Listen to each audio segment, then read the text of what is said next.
I nearly got arrested that night. Oh my God. I just realized that was Brum.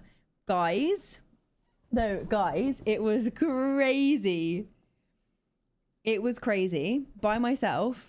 So I decided not to go out, and I decided to get the train back to London so that I could just go straight back home. But we were in Brum. I completely forgot I was meant to tell you guys this. The police threatened to arrest me. she's a lawbreaker. No, basically, you know, essentially what happened was it was fucking wild. I was literally, when I tell you guys, I don't think I've ever been so seething in my life, and I probably was like a little bit disorderly, but I went into, it was in Brum Station. I went into the shop, I came out, and there was a guy sat on the floor he was homeless. And he, like, before I went into the store, we had like a moment where we looked at each other, and we had like, you know, when you look at someone in the street and it's, you smile or whatever, but sometimes you look at someone, you're like, oh, we've had like an emotional connection. Not as in like a connection where we're like slay, but like you actively feel like you almost got to know that person a little bit just by the look that you exchanged. So when I went in, I got stuff, I came out, I then spoke to him. And I was like, oh, is there anything that you need? Like, do you want anything from the shop? Or like, do you need anything, basically? And he explained how it was like £20 to get into a hostel. He explained how it was like £20 to get into a hostel. He was like, if you just have a couple pounds, whatever, that would be great. So I gave him a 20, and I was like, I literally had like 35 minutes until my train. So I was like, oh, like, what's your name? Do you mind if I like sit with you and chat? So we had been chatting for, when I tell you, like, not even a minute, when one of the staff members walked over from the station and ignored me, looked at the guy and said, oh, I'm sorry, you need to leave. Like, you can't be here. And you know, you're like, I'm literally having a conversation with this man. Like, get the fuck off your high horse. What do you mean? So I was like, oh, do you need me to leave as well? Like, I don't understand what's happening right now. And I was being so polite at the beginning. I was like, oh, like, is there a problem? Like, you know, we're just chatting. He was like, oh, essentially, I don't want to paraphrase, but I don't remember exactly what he says to me, but he essentially said something along the lines of, this doesn't concern you. It was like, oh, I'm not talking to you. It doesn't concern you. It was something a little bit spiteful and a little bit rude to me to be like, basically, this is nothing to do with you. And that's when I was like, okay, I'm now angry. And I was like, sorry. And I started getting leery because I was like, why are you talking to him? Like, why are you telling him he needs to leave? I'm literally having a conversation with him. Like, we're chatting, we're together. You've not spoken to anyone else like this. Like, you're not telling me to leave. You're telling him to leave. We're literally mid-conversation. Do you know how rude you're being?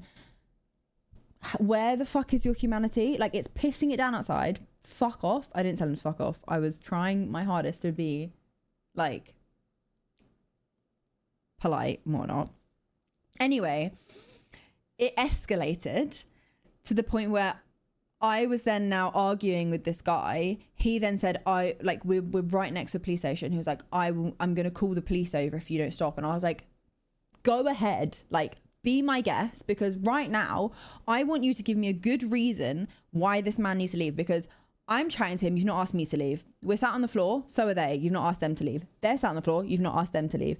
If he needs a ticket, I'll buy a ticket. You've given me no good reason why this man needs to leave. You've just told him he needs to get up and go and it's raining. So I don't understand what's happening here.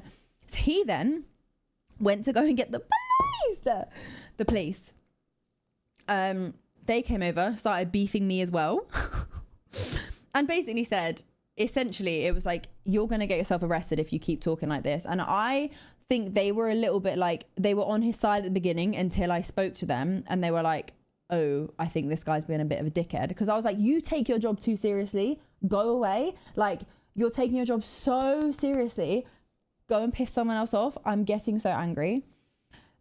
I think essentially they were saying, no, I think it was for being disorderly, because I think I was raising my voice a bit and I was getting a little bit leery.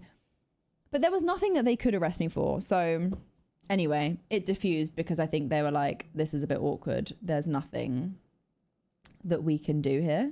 Like, so yeah, they were like, well, if you agree to keep it down, then you go your way, we'll go ours. And I was just like, oh my God. So yeah. How fucking wild. We were literally chatting. Like, we were literally having a conversation. So anyway, no, I didn't cry actually, surprisingly. What happened to the man? Well, we were chatting. But this almost took the entirety of the time that it took to get to my train, because like I said, I had like 35 minutes until my train, so I was going to sit with, his name was James. We were going to sit and chat.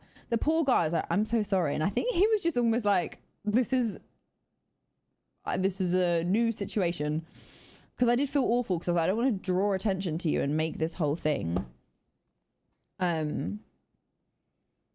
But yeah, they were just like, they were clearly just looking for trouble. But I was trying really hard. I also was conscious. I was like, anyone could be like, I need to be careful. Rude. I was rude.